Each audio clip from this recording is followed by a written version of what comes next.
Moving on to example 2, we have 7a to the negative third b squared over c to the negative first minus 5b squared over a cubed c to the negative first plus 3b squared over a cubed c. So again, we get three terms. I'll circle term 1 in red, circle term 2 in green, and finally circle term 3 in blue.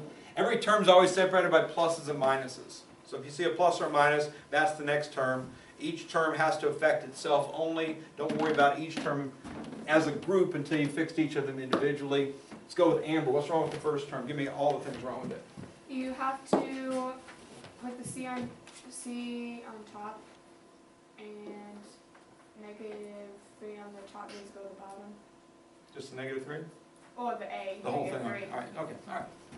I'm going to be very critical when you tell me stuff. So, all right. So, 7a to the negative third b squared over c to the negative first. What Amber's told us is the two negative powers need to be moved because they're negative powers. The 7 and the b squared are behaving themselves. They get to stay. So, 7 on top, b squared on top. I'm moving a c to the first up, and I'm moving an a cubed down. Once you move everything where they belong, all the powers are positive. There's 1a, 1b, 1c. Everything's great about that term. That's fixed. Let's go with Mitchell. What's wrong with the second one? The c to the negative 1 needs to be on top. C to the negative 1 belongs on top. Everything else is right where it belongs, right? Yeah. So everything else is good the way it is. So 5's on top. We're moving a c up. I'm going to go b squared c over a cubed. Again, I like alphabetical order. That's me. Let's go with 3. What's wrong with the last term?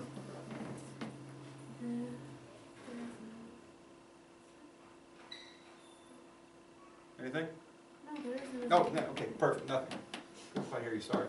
3b squared over a cubed c. Nothing's wrong with it, it's perfect, all right? But the fact that we fixed the first two, go ahead and bring the last one down also.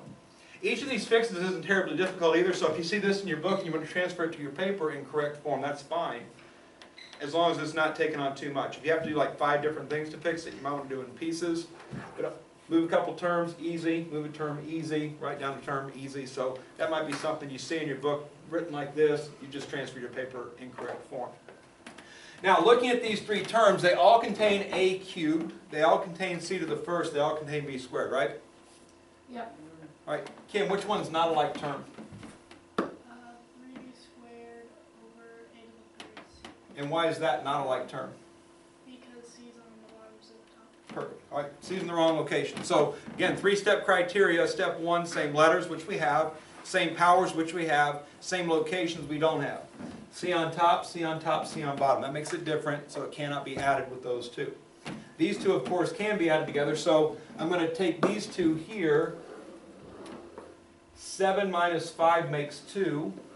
And then b squared c over a cubed is what made them the same. So that is as simple as that can get.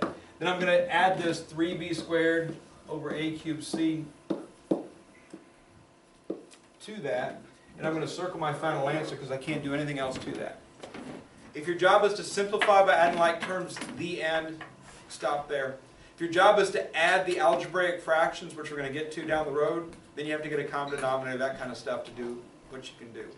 That's coming down like next 10 or 15 lessons or so. We'll be adding algebraic fractions. But for now, this direction means to get as far as you can and stop. Don't try and go any further than you're allowed.